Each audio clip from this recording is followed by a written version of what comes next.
312 people vanished in 27 years.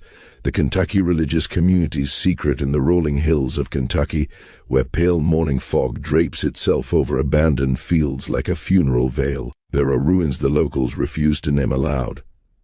Weathered stone walls still stand there, half swallowed by vines, as if the land itself is trying to forget what once breathed within them. This was Pleasant Hill, a Shaker settlement that did not simply fade with time. It ended. Abruptly. In silence. More than 300 people vanished, as though the earth opened its mouth and swallowed their prayers whole, leaving behind empty rooms and a quiet so oppressive, it still presses against the chest of anyone who dares to linger after sunset. For generations, the official records remained sealed, locked away behind the polite language of state archives and historical footnotes. But a recently uncovered testimony from an Ohio inspector, a man who visited Pleasant Hill shortly before it collapsed into legend, tells a story that curdles the blood. What happened there was not a single night of violence or divine judgment. It was a slow, deliberate unraveling of human will. 27 years of control, dressed in scripture and sanctified by ritual. This is not a story for everyone. Gospel of the haunted exists for those willing to stare into history's darkest corners and not look away. Pleasant Hill began as a promise. In the early years of the 19th century, as revival fires swept through Kentucky, men and women arrived seeking purity. They gave up possessions, family ties, even their names, believing they were stepping into a life free from corruption, celibacy, communal labor, obedience. It sounded like salvation. What they did not know was that salvation had already been claimed by a single family whose greed would rot the soul of the community from within. At the center stood Elder Samuel Richardson, a man whose gaze seemed to pin listeners in place. He spoke softly, yet his words carried authority that felt ancient and unquestionable. He claimed lineage from the original Shaker elders, invoking names and histories with such confidence that doubt felt sinful. His appearance was immaculate, his knowledge encyclopedic, and his sermons threaded fear seamlessly into devotion. Standing beside him was Sister Martha Richardson, who publicly renounced marriage in obedience to Shaker law while privately sharing Samuel's bed behind locked doors. She smiled gently, listened carefully, and learned everything about everyone. Fears became levers, secrets became chains. Their children were not raised so much as trained.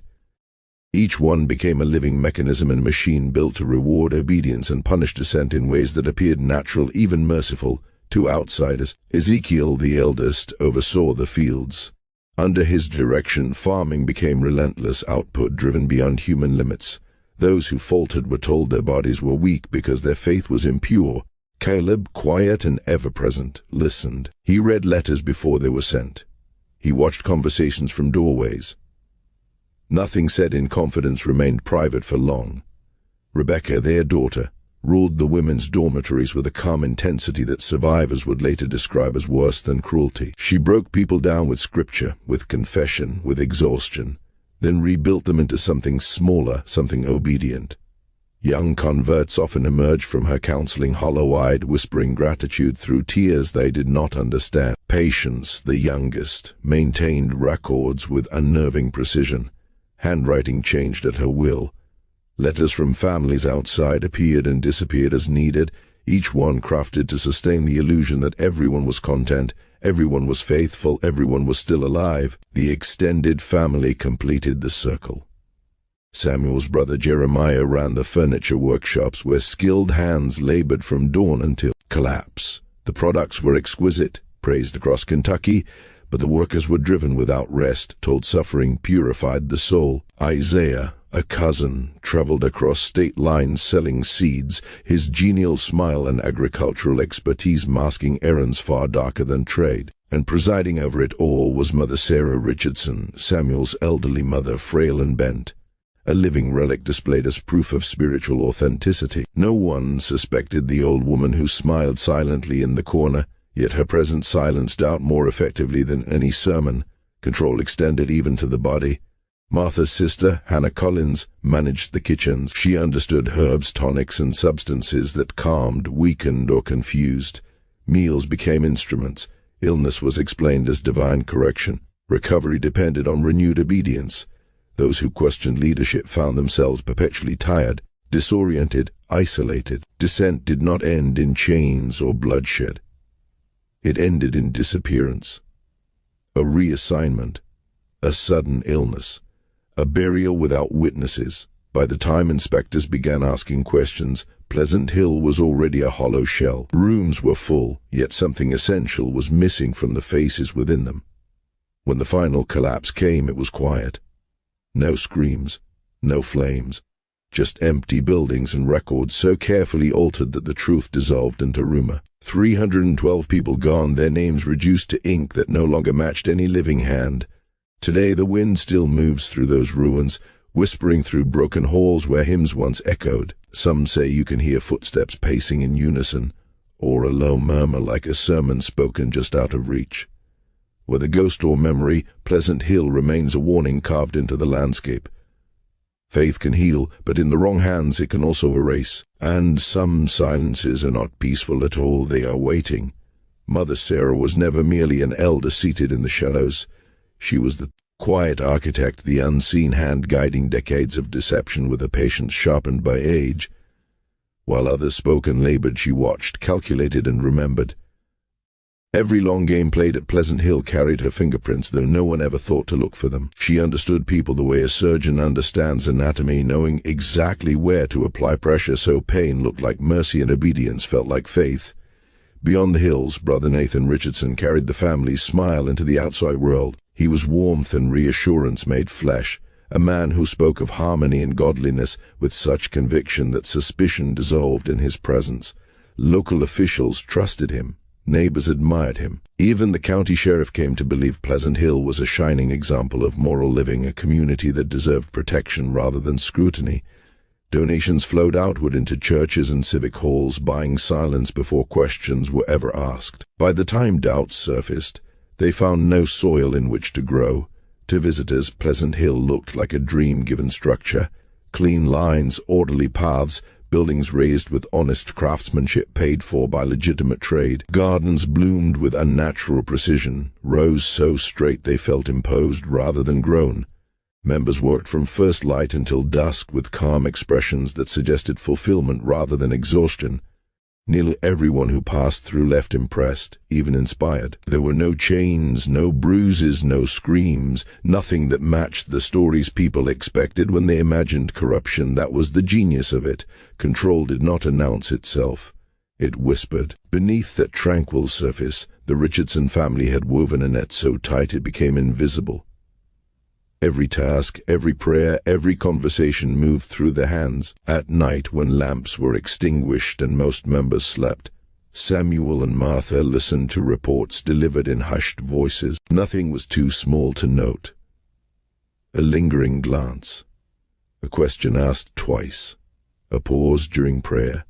Leaving the grounds was nearly impossible without an escort, and even short trips were treated like sacred privileges granted only to the worthy. Over time, the very idea of leaving began to feel sinful, even dangerous.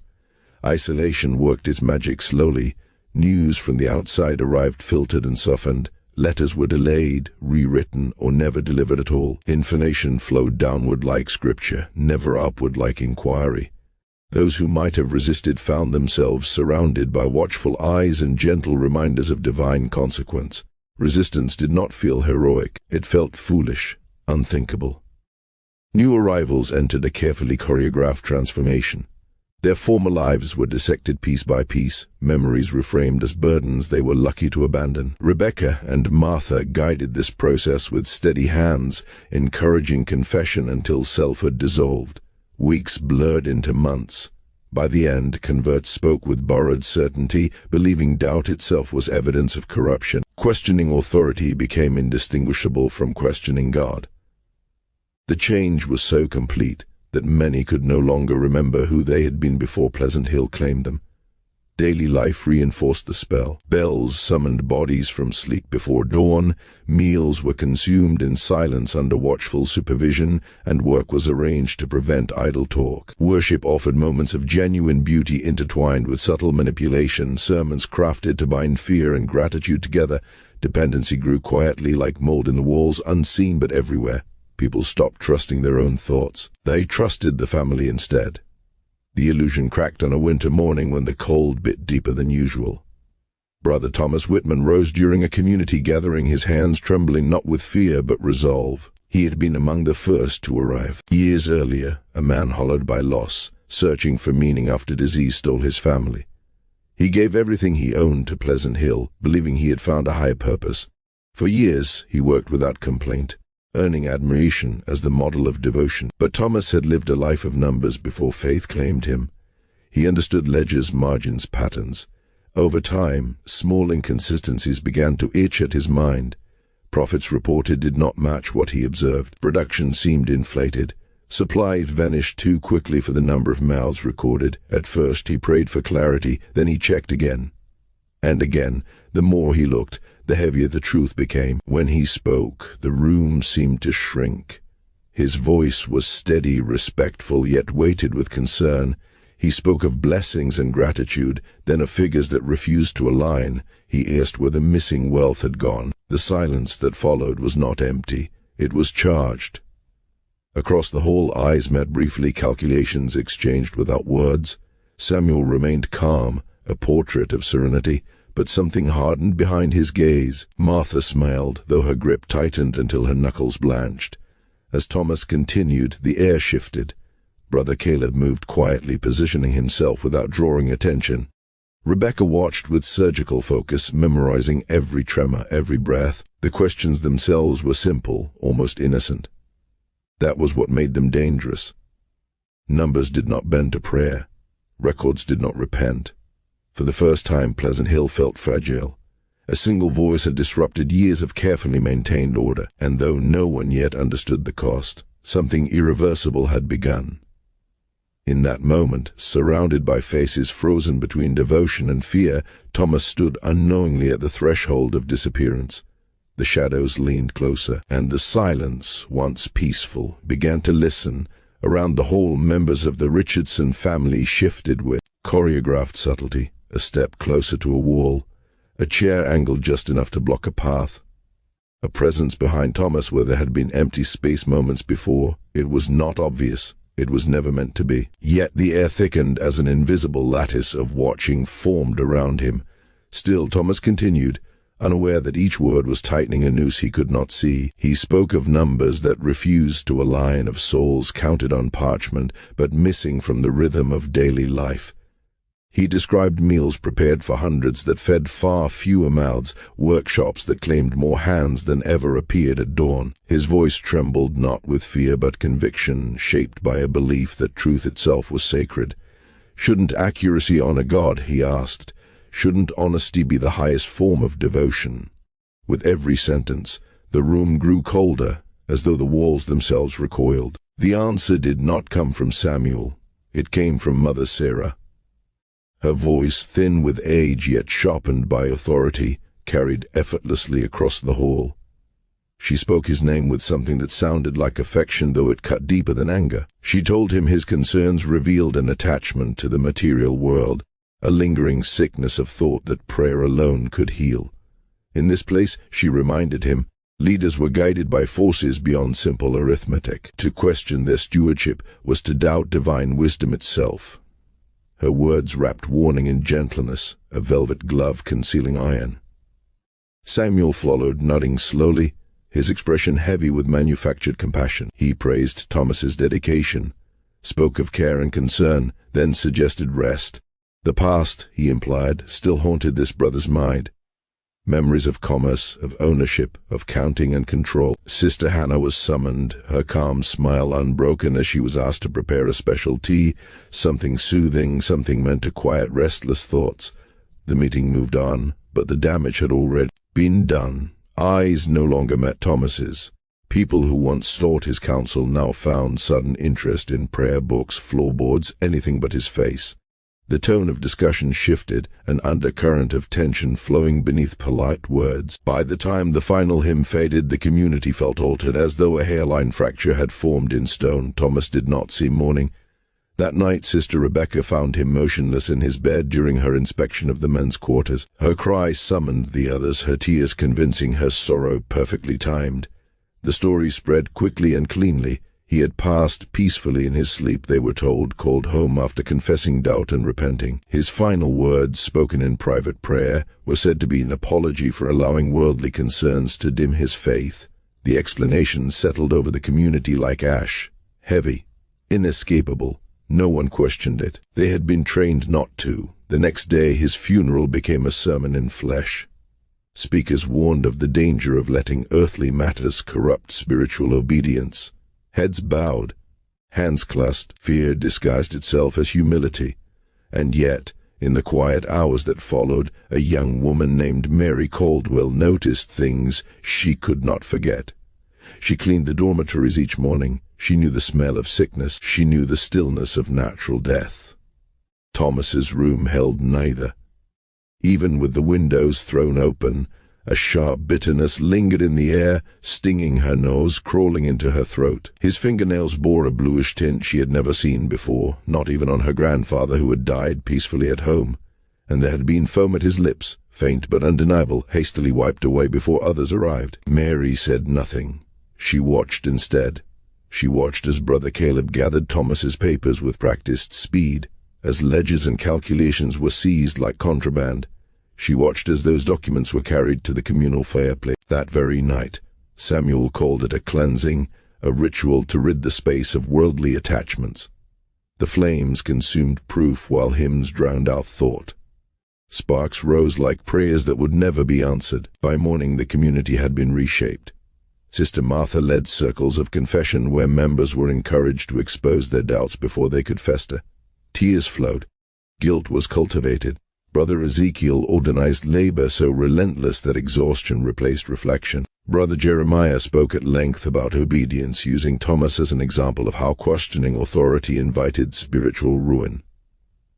These talks became routine, sharpening fear while identifying those whose reactions lingered too long, whose eyes darkened with unspoken questions. The most terrifying transformation was how swiftly Thomas ceased to exist. His belongings were distributed within days, his duties reassigned, his name erased from records except for a brief notice that vanished soon after. It was as if he had been a story someone stopped telling. Those who tried to remember him felt unease, as though recalling him was itself an act of disobedience. Silence did the rest. In the months that followed, this method evolved. Those who asked about finances, who spoke of family beyond the hills, who dreamed aloud of leaving, were said to be suffering spiritual crises. Special care was required, the Richardsons explained. Brother Jeremiah introduced retreats, secluded cabins scattered across the land, far from curious eyes. They were framed as gifts, chances for troubled souls to reconnect with purpose through fasting, prayer, and isolation. They were always supervised. Those who entered often returned changed, quieter, thinner. Some did not return at all. Each absence was explained with the same calm reverence. The Lord had called them elsewhere. The community nodded, accepting answers that dissolved before reaching the heart. And so the pattern set itself into the bones of Pleasant Hill. Question, isolate, erase. Over time, fear became instinct. Obedience became survival, and silence became sacred. The shadows learned their work well, and once again the quiet began to listen. Beyond the ordered paths and sunlit fields, hidden where the land folded into itself, stood the retreat cabins. They were presented as places of renewal, humble shelters meant for prayer and reflection, but their true nature was far more sinister. Built deep within the forested edges of the community's vast property, they blended seamlessly into the wilderness. From a distance, they looked harmless, even peaceful. Up close, their design revealed intention. Each cabin held a single room, sparsely furnished, its walls thick and unyielding. The shutters were heavy enough to seal out light and sound, and they could only be secured from the outside. The doors, too, locked in one direction only. Once closed, they did not open from within. The paths leading to these cabins were narrow and winding, swallowed by dense trees that muffled every noise. Screams, prayers, sobs, all vanished into leaves and soil. Nothing carried back to the heart of Pleasant Hill. Nothing ever returned unchanged. Brother Caleb oversaw the quiet machinery that fed these places. He did not need force. He relied on eyes and ears scattered everywhere, an invisible web spun from whispered conversations and casual observation. Members confided in one another, unaware that devotion had been weaponized, that trust itself had become evidence. Caleb's presence seemed coincidental, always nearby but never suspicious. A pause in speech, an unexpected question, a friendship growing too close, all were noted. Surveillance did not feel like surveillance. It felt like fate. Those chosen for retreat were never selected at random. Newcomers who asked about parents or children left behind were watched closely. Long-standing members who displayed initiative or natural authority were quietly evaluated. Anyone who clung too tightly to donated possessions, who spoke wistfully of home, or who formed bonds that might foster collective thought became a concern. Even joy could be dangerous if it was not sanctioned.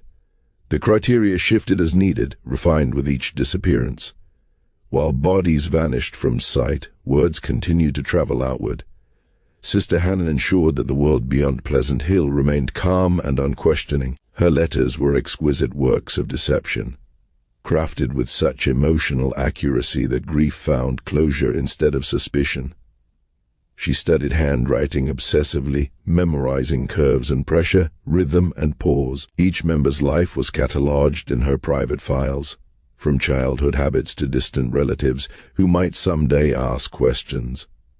When someone was selected for removal, Hannah prepared their farewell long before the final moment arrived. Letters were sent gradually, creating the illusion of continuity. Parents received hopeful updates about missionary callings or spiritual revelations that demanded solitude. Siblings were told of brief illnesses, peaceful passings, and humble burials conducted with reverence. These messages did not rush. They unfolded slowly, allowing the lie to feel lived in, real. By the time silence followed, it felt natural. The task of removing physical traces fell to Brother Isaiah, whose seed business carried him far beyond the community's borders. His work granted him constant movement, access to remote land, and unquestioned credibility. Farmers welcomed him, trusted him, offered shelter without curiosity. His routes were carefully planned, serving commerce by day and concealment by night. Wagons carried more than supplies. Hidden compartments, designed with chilling precision, ensured that no cargo was ever seen by unintended eyes. Isaiah knew the land intimately. Years of trade taught him where earth was soft, where fences were forgotten, where storms discouraged visitors.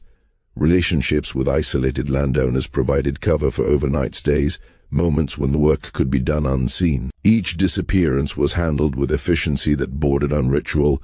Nothing was left behind that could be traced back to Pleasant Hill. When authorities asked questions, they were met with paper, not silence. Sister patients maintained records so immaculate they discouraged deeper inspection. Membership logs, medical histories, travel documents, all aligned perfectly. Illness explained sudden deaths. Transfers accounted for absence. Correspondence supported every claim. Her files contained both truth and fiction woven together so tightly that separating them would require effort no one felt compelled to make. On the surface, everything made sense, but the most profound crime was not hidden in the woods or burned in the fire. It lived inside the remaining members. The Richardsons had shaped a closed world where doubt equaled sin and obedience was praised as holiness. People watched one another, corrected one another, reported one another, believing they were protecting the community. Fear disguised itself as loyalty. Silence passed for virtue. Victims became guardians of the very system that consumed them. Despite the steady flow of newcomers, the population never seemed to grow. Faces changed, names shifted, yet the number remained eerily stable. This was by design. Those deemed dangerous were removed as quietly as weeds. Their places were filled by new converts whose donations fueled expansion and whose identities were pliable enough to reshape. Caleb referred to it privately as balance, a form of purification disguised as divine order. Screening began the moment someone arrived. Sister Rebecca conducted interviews framed as spiritual guidance but sharpened by psychological insight. She assessed vulnerabilities, attachments, ambitions. Some were marked immediately, their curiosity too sharp, their independence too strong. Others were deemed valuable and subjected to relentless indoctrination until the past no longer mattered. Former lives were stripped away, replaced with sanctioned purpose. And so Pleasant Hill endured, serene on the surface, monstrous beneath. Cabins waited in the woods. Letters crossed state lines, carrying lies dressed as comfort. Wagons rolled through the countryside bearing secrets no one would ever count. Within the community, hymns continued, hands folded, eyes lowered. The silence deepened, not empty but heavy with everything it concealed. What remained was not faith but a machine, and it did not stop. It learned, it adapted, it watched. And in the spaces between prayers where fear learned to breathe quietly, the shadows kept listening.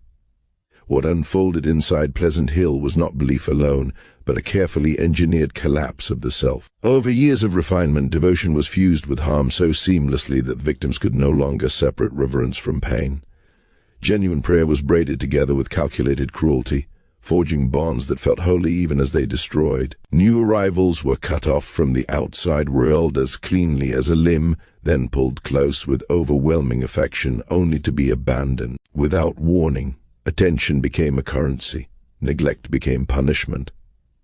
Approval from leadership turned into oxygen, and without it the soul felt like it was suffocating. By the middle of the century's second decade, Pleasant Hill no longer functioned like a spiritual refuge. It operated like an engine, each part synchronized, each human life reduced to a moving component. What had once been opportunism hardened into structure. The Richardsons were no longer improvising. They were executing a system honed through years of success, a machine that extracted labor, obedience, and bodies while projecting an image of spotless sanctity to the world beyond its borders. Samuel remained the voice of heaven. From the pulpit, he spoke of sacrifice and eternal reward, guiding attention upward while wealth flowed inward. His sermons traveled far beyond the hills, carried by word of mouth and religious gatherings across Kentucky. Other ministers praised Pleasant Hill as proof that purity was still possible in a corrupted age. They did not see what his flock saw when the doors closed. They did not hear the silence that followed dissent. Martha worked closer to the bone. She studied people the way others studied scripture, noting every tremor, every habit, every vulnerability. Over time, she transformed manipulation into a discipline, reducing resistance with terrifying efficiency. Members were cataloged not as souls but as profiles, updated constantly through whispered reports and careful observation. Individuality dissolved under her gaze. Within months, even the strongest personalities could be reshaped, softened, made compliant. As the community grew, so did the appetite.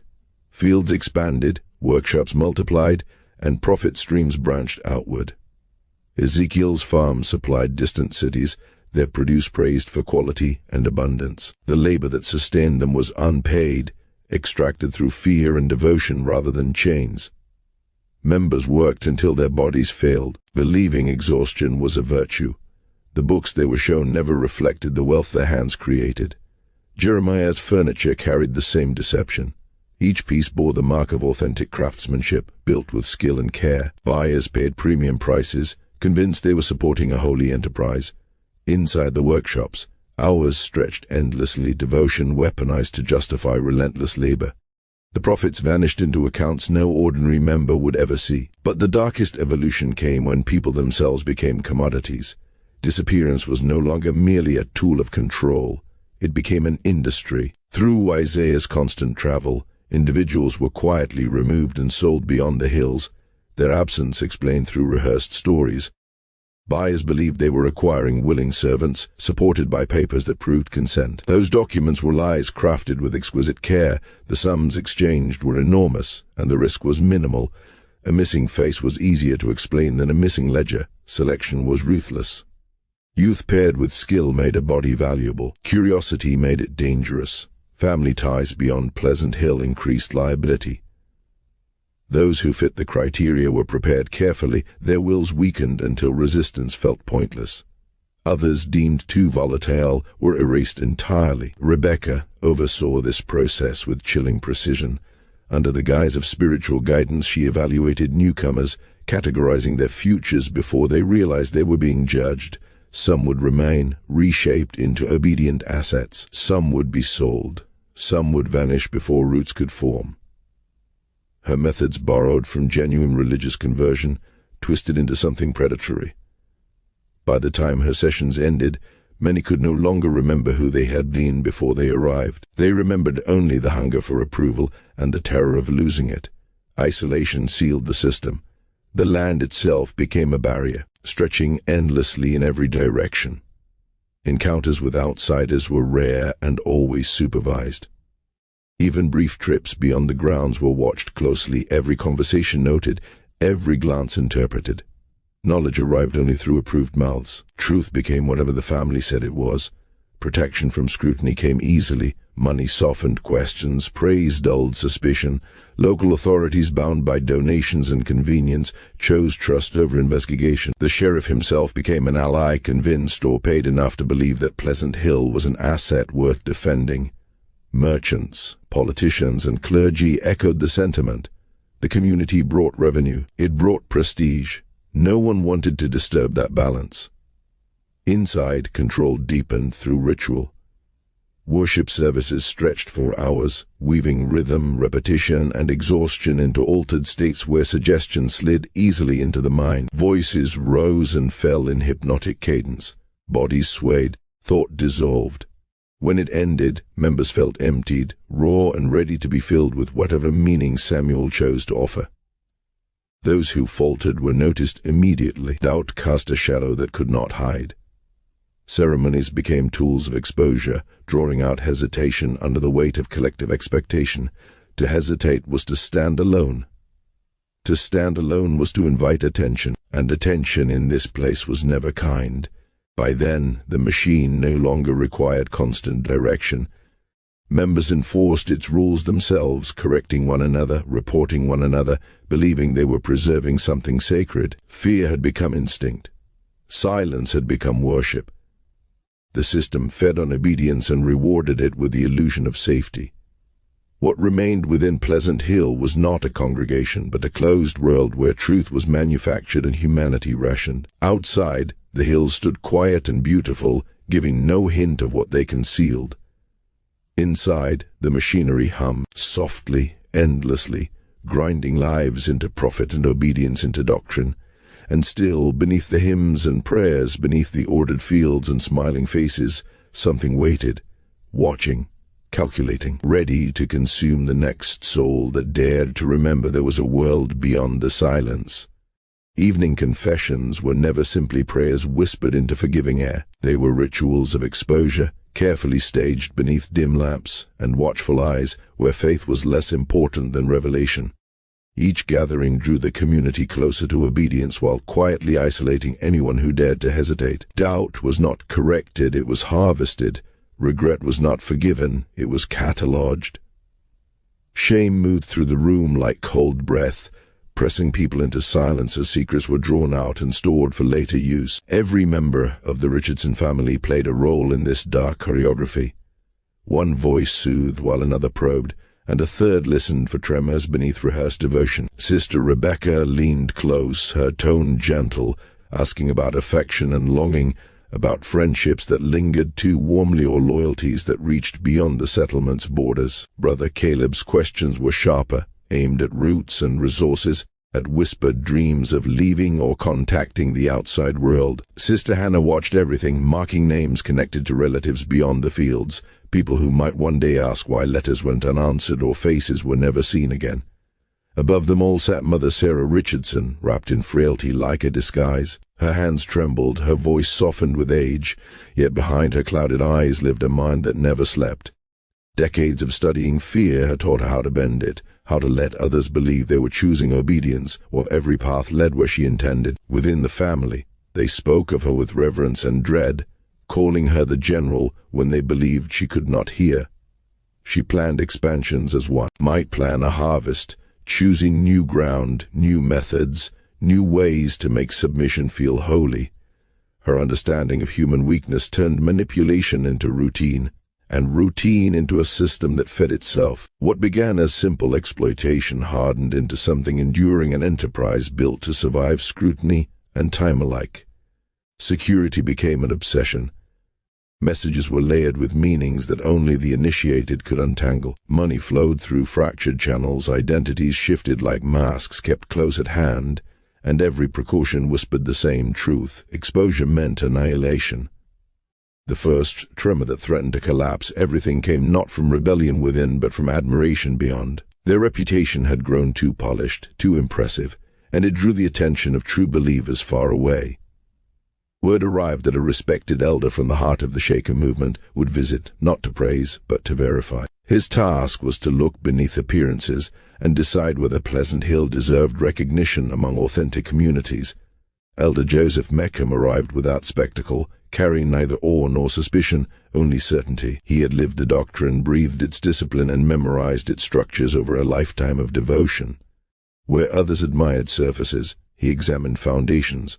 He spoke softly, yet every word carried the weight of practiced truth. This was not a man who could be distracted by songs or smiles. At first, Samuel Richardson welcomed him with practiced warmth, convinced that another performance would suffice. After all, many had come before and left convinced, their doubts dissolved by careful staging. But the visitor's requests fell like stones into still water. He asked for records reaching back to the beginning, for ledgers and letters, for burial lists and accounts of labor and consumption. He wanted to speak alone with members chosen by chance, beyond rehearsed answers and watchful supervision. Most unsettling of all, he brought his own books. He intended to measure words against reality, mouths against meals, hands against output. Faith, to him, was not proven by hymns but by consistency. Discrepancies would speak louder than sermons. When he addressed Samuel publicly, his voice remained calm, almost kind. He explained that all communities were held to the same standards, that true practice did not bend to convenience or geography. Membership, finances, correspondence, the names of the dead, all would be examined. The room listened in silence as Samuel attempted to redirect the process, suggesting accommodations, invoking uniqueness. The elder's response was unyielding. Authenticity, he said, was universal. In that moment, the air shifted. Those trained to hear danger felt it immediately. Beneath composed expressions, panic flared. Smiles tightened. Eyes flicked toward exits that suddenly felt very far away. That night, the family gathered behind closed doors, voices lowered, plans unraveling. The machine they had built hummed on, but a foreign hand now traced its gears. Every confession, every lie, every carefully buried truth trembled on the brink of discovery. And still, beneath the prayers and routine, something waited, watching, calculating, ready to strike at the first crack in the illusion. The gospel of the haunted does not whisper of fear, it breathes it, filling every shower with the promise that control is fragile, and when the light finally turns inward, there is nowhere left to hide. Mother Sarah Richardson rose from her chair as if age itself had obeyed her command. The tremor in her hands vanished, replaced by the still authority of someone who had survived countless crises by turning panic into strategy. Her voice dropped to a hiss, sharp enough to cut through the fear thickening the room. This visitor knew too much. He was not dazzled by appearances, not softened by ritual. He demanded proof, records, histories that could not be forged without revealing the rot beneath their sanctity. They would have to stall him, redirect him, exhaust his patience. And if the shadows demanded it, they would have to silence him before the truth finished clawing its way into daylight. Brother Isaiah was the first to say aloud what everyone already felt gnawing at their bones. Their weakness was not recent, it stretched back years, buried under layers of altered books and erased names. The numbers alone would betray them. Their ledgers claimed hundreds where barely half remained breathing within the settlement. The graves told an even darker story, markers standing for souls that records insisted had merely moved on, smiling into some other horizon that never existed. Then Sister Hannah spoke, and her words landed like a funeral bell. The letters she had written, the correspondence meant to bind them safely to the outside world, were riddled with mistakes she had never known were mistakes. The visitor recognized patterns she had never been taught, traditions of language and belief foreign to their rehearsed doctrine. Worse still, he asked questions about sacred teachings their people could not answer because those truths had never been passed down. What they practiced was not faith, but imitation, and he could hear the hollow echo. Every attempt to slow his progress only sharpened his attention. When they blamed storms for missing records, he walked the grounds and calmly noted the absence of damage. When they suggested compliant voices for interviews, He insisted on choosing names himself, drawing them at random from lists that already trembled with falsehood. Their network of watchers, so effective at suppressing dissent, meant nothing to a man who understood how scrutiny worked. He changed his paths, shifted his routines, and seemed to sense observation the way animals sense a predator. His questions were gentle but devastating. He spoke of authentic practice with an ease that stripped away their illusions.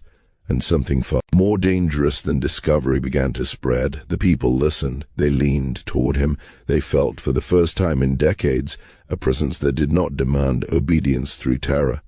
His authority did not crush, it invited. His concern was real, unarmed, and that sincerity stirred memories long forced into silence.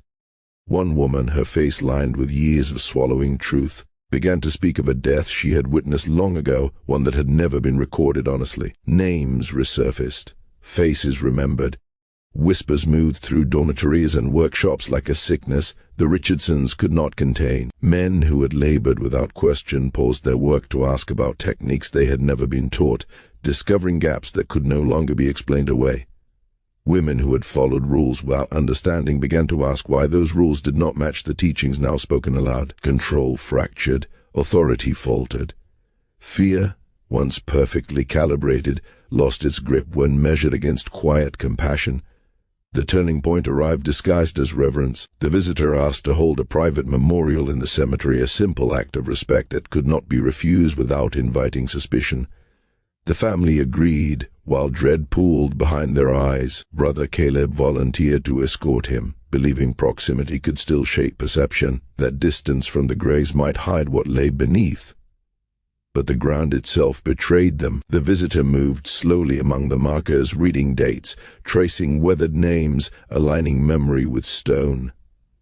Patterns emerged that no casual observer would notice. Markers placed too close, soil disturbed more often than records allowed, timelines that refused to align. He stopped before one grave and spoke softly, almost kindly, pointing out a date that contradicted a letter written months later by the same man supposedly buried beneath their fate. Brother Caleb tried to explain it away, his voice tight with rehearsed humility. Errors happened. Files grew complex. Even careful hands could slip. But the listener's gaze remained steady, his doubt unspoken yet absolute. Authentic communities did not make such mistakes, not repeatedly, not systematically. These were not accidents. They were design. That night, sleep would not come. Suspicion pressed too hard and curiosity burned too bright. Alone beneath a moon washed pale as bone, the visitor returned to the cemetery without escort or permission. Lantern light skimmed the stones, casting shadows that stretched like reaching fingers. He counted markers. He measured spaces. He compared what the earth revealed with what the books claimed. And there it was, a graveyard speaking in two voices. One told the story written in ink, orderly and pious. The other screamed through the soil itself, through overcrowded plots and mismatched dates, through the unmistakable signs of bodies laid where they were never meant to be found. The dead were more numerous than the living admitted. Departures had been lies. Silence had been enforced with finality. In that moment, the full shape of the horror rose from the ground. Decades of disappearance, faith twisted into a cage, devotion weaponized until it erased those who questioned it. The truths stood undeniable beneath the moon, and no amount of strategy could bury it again. The reign of terror that had thrived on secrecy began to collapse under the weight of its own graves. And as the wind moved through the stones, it carried a promise whispered by the gospel of the haunted itself, that no shadow, no matter how carefully maintained, can withstand the gaze of truth forever. The burial ground presented to the world was a carefully rehearsed lie, neat, respectful, almost serene. A modest stretch of earth where polished markers stood in obedient rows, each stone carved with dates meant to reassure visitors that life and death here followed a gentle, orderly rhythm. To an untrained eye, it spoke of peace, continuity, and reverence. But to one who had spent a lifetime tending authentic sacred ground, the land itself whispered a different story. The soil did not rest the way it should. As the lantern glow slid across the earth, subtle hollows revealed themselves, shallow depressions too deliberate to be natural, too numerous to be coincidence. The ground had been opened and closed again, over and over, the earth settling into shapes only time and repetition could create. Patches of grass grew thinner in some places, thicker in others, roots responding to soil that had been disturbed, replaced, compacted by hurried hands under cover of darkness. This was not a cemetery shaped by faith. It was shaped by concealment. Each marker told a story meant to be read alone. Together they formed a contradiction. Dates overlapped where they should not. Names aligned too neatly with moments of unrest, resistance, or unwanted attention. Death appeared to follow descent with unsettling precision. Some stones bore dates identical to records of departure, people supposedly leaving for distant lands on the very day their bodies were committed to the ground. The timeline collapsed under its own weight, revealing an impossible choreography of lies. This was not random violence. It was method. The pattern unfolded like a ledger written in bone and soil. Those claimed by illness rested beside those said to have answered spiritual callings elsewhere. Together, they formed a hidden map of elimination, a quiet solution to inconvenient questions. Each grave marked a moment when silence had been required, when obedience had been enforced, not through sermons, but through finality. A soft movement broke the stillness. From the darkness between the buildings, a figure emerged, cautious and trembling, drawn by equal parts terror and resolve. She moved as someone who had memorized the shadows, stepping only where she knew she would not be seen. Her voice, when it came, barely disturbed the night. She said his name like a prayer, like a confession long denied. What followed spilled out in broken fragments, years of silence cracking all at once. She spoke of nights when wagons rolled quietly, of earth turned beneath moonlight, of hymns used to mask the sound of shovels. She spoke of meals prepared with care that concealed poison, of questions punished not with correction, but with disappearance. This place, she said, was not a sanctuary that had fallen into corruption. It had been built as a trap from the beginning. Fear had been the mortar, faith the disguise. Those who questioned finances vanished. Those who spoke of home faded away. Those who showed leadership, curiosity, or memory became liabilities. The community was not sustained by devotion, but by systematic removal of anyone who threatened the design. It was not one hand that carried out these acts, but many, each role perfected, each responsibility divided with terrifying efficiency. She spoke of watchers who knew thoughts before they were spoken, who read letters meant for distant loved ones and listened through thin walls as doubt took shape. Names were written down, categorized, prioritized. Once identified, a person's days were measured not in time, but in usefulness. Some were not killed. The strongest, the youngest, the most valuable were sold. Promises indentured service masked chains no one would ever see again. Wagons left heavy and returned light. Smiles accompanied departures that were never meant to end in freedom. A business disguised as ministry, roots mapped beneath the language of seed and trade. Then came the revelation that hollowed the night itself. The foundation of the community had been built on blood from the very beginning. The original spiritual leaders, she said, had not simply vanished or moved on. They had been removed, their identities worn like borrowed garments. The man who now preached authority had not been the man who first spoke of grace. She remembered the original leader, remembered gentleness, remembered guidance that healed rather than controlled. That voice had been silenced early, replaced by one that understood power far better than faith. The realization settled like frost in the lungs. This was never a faith that decayed. It was an impersonation that learned to breathe, a machine that perfected itself over decades, feeding on trust, obedience, and fear. Every ritual, every record, every smile had been engineered to protect the structure, not the soul. The cemetery was not a resting place. It was an archive. Under the quiet stars, truth pressed outward from the soil, from the memories finally given voice, from the realization that nothing here had ever been what it claimed. The shadows no longer concealed. They accused. And as the wind moved through the unmarked ground, it carried the weight of every life erased to preserve the illusion. In that moment, the gospel of the haunted did not roar. It breathed. And in that breath was the certainty that what had been buried for decades was rising, and no carefully carved stone could stop it. The truth settled with unbearable clarity. What had unfolded at Pleasant Hill was not merely a long chain of murders, but the deliberate annihilation of something pure that had once existed.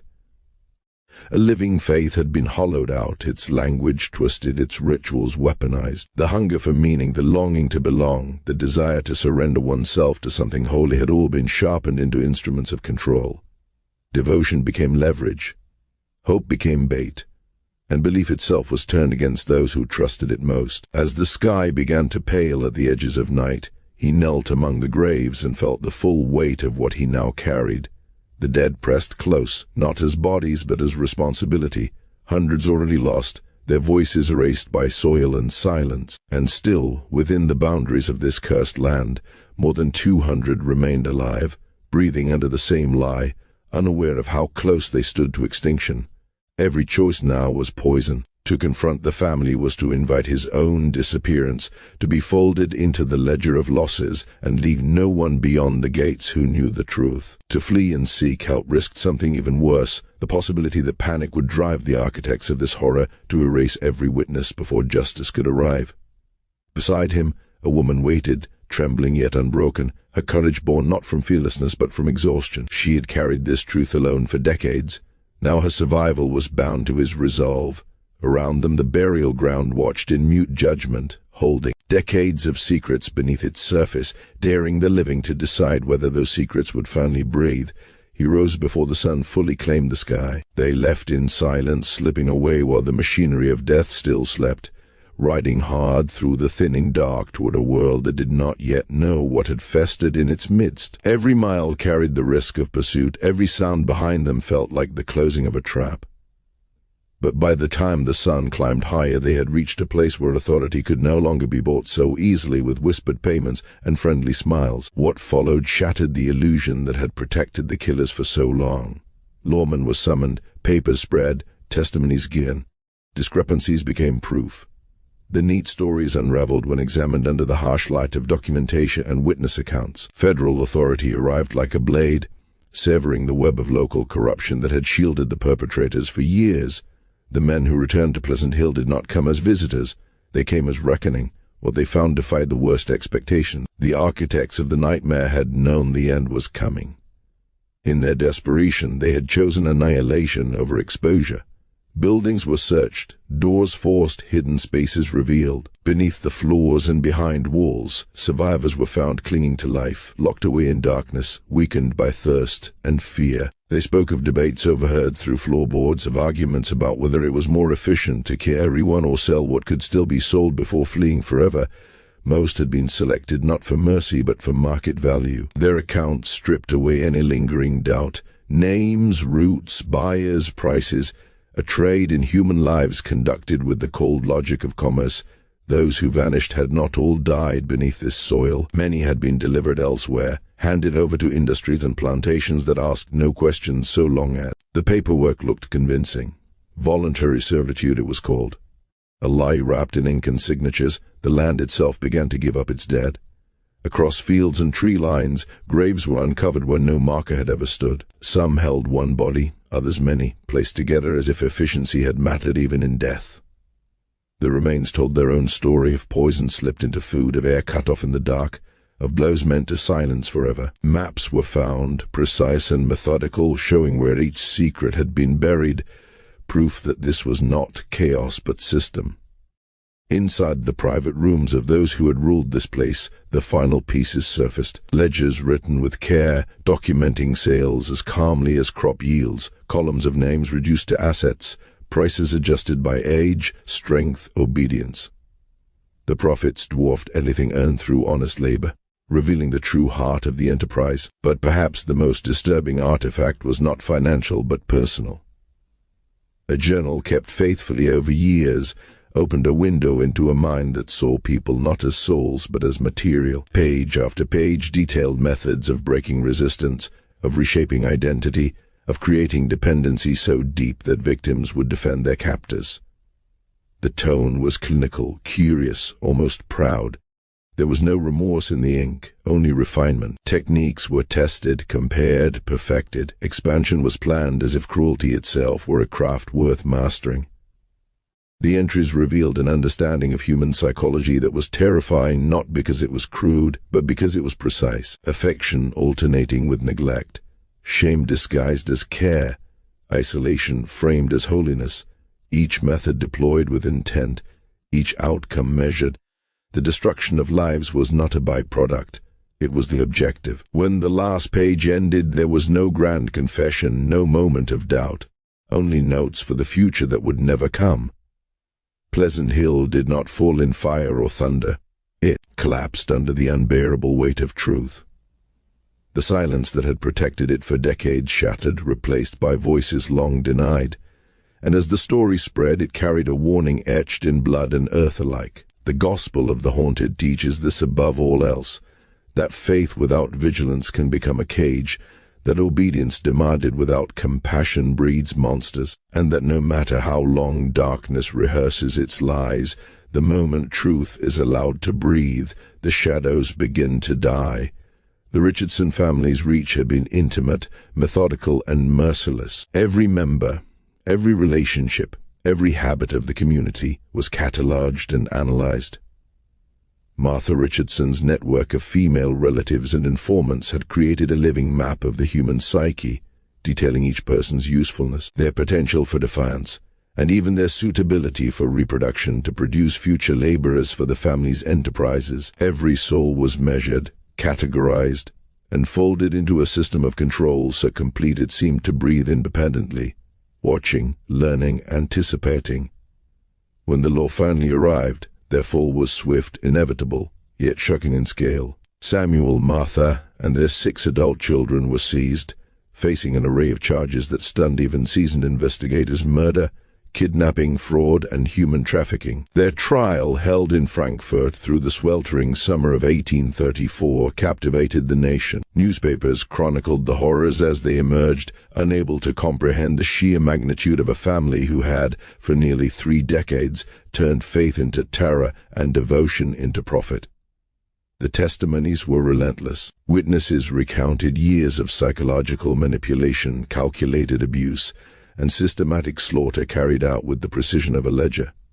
Survivors described how obedience had been engineered, how doubt had been punished, and how fear had become instinct. The jury needed scarcely 2 hours to render their verdicts, guilty on all counts. Justice came in the form of public execution, carried out that October, before a crowd that included those who had survived, those who had been sold into slavery, and those who had escaped the nightmare just in time. The Richardson family was gone, yet the echoes of their cruelty lingered. Justice could restore nothing to the dead, could not heal the lives shattered by years of manipulation and terror. The 37 survivors were left to navigate a world they scarcely remembered, stripped identities forged in fear and devotion, struggling to reclaim the simple truths of autonomy, trust, and safety. Some were paralyzed by trauma so severe it became lifelong, their minds haunted by shadows that would not release them. Faith itself had been weaponized against them, leaving suspicion embedded in every act of human interaction, every word of guidance, every comforting gesture. A few, however, found fragile strength in the kindness of those who understood the nature of such horror. The Ohio Union of Shaker Communities, led by Elder Meckham, created a support network offering funds, counsel, and practical training to help the survivors rebuild. Slowly, painfully, some began to reclaim pieces of themselves. Others could not escape the echo of Pleasant Hill, their lives confined within the invisible bars erected by memories of betrayal, manipulation, and horror. Kentucky itself moved to erase the story from public consciousness. The state sealed investigation records, demolished the community buildings, and sold the land to farmers under the pretense of a dissolved religious community beset by financial failure. The true nature of Pleasant Hill was hidden behind layers of silence, speculation, and rumor. Official obscurity protected local reputations but buried countless truths, leaving room only for whispers of what might have occurred. Historians who have glimpsed these sealed records suggest a figure that defies full comprehension. Over the 27 years of Richardson dominion, it is estimated that more than 400 people were either murdered or sold into slavery. The meticulousness of their record-keeping focused on profit, not on human cost. Many victims vanished entirely without a trace, erased from memory and ledger alike. Even today, the true scale of their crimes may never be known. Pleasant Hill stands as a stark reminder of how devotion can be twisted into chains, how the most sacred longings can be exploited to feed cruelty. Isolation, secrecy, and absolute control allowed the Richardson family to operate unchecked, creating an illusion of piety that masked industrialized human suffering. Faith, weaponized, became a cage in which obedience was survival, submission a means of control, and dissent a death sentence. The tragedy serves as a warning. Vigilance is essential when devotion intersects with authority. Communities must remain interconnected, accountable, and transparent, lest isolation allows the darkest impulses to flourish beneath the guise of sanctity. Evil often dresses in the language of virtue, cloaks itself in ritual and order, and persuades the faithful that obedience is itself righteousness. But the shadows, no matter how deep, cannot hold indefinitely against the light of truth. And yet, questions linger. Were all the horrors unearthed, or does some darkness remain hidden in Kentucky's sealed archives? How many names were never recorded? How many whispers never reached human ears? The state's decision to obscure these records hints that secrets, vast and terrible, may still lie buried, waiting for a hand brave enough or foolish enough to uncover them. This is the lesson the gospel of the haunted carries, that devotion, unchecked and unexamined, can become oppression, that obedience demanded without reflection fosters monsters, that when shadows have been given years to perfect their lies, the revelation of truth is both terrifying and liberating. And that even decades later, beneath the soil of forgotten graves, the whispers of the silenced endure, reminding us that the dark is patient, but the truth is eternal.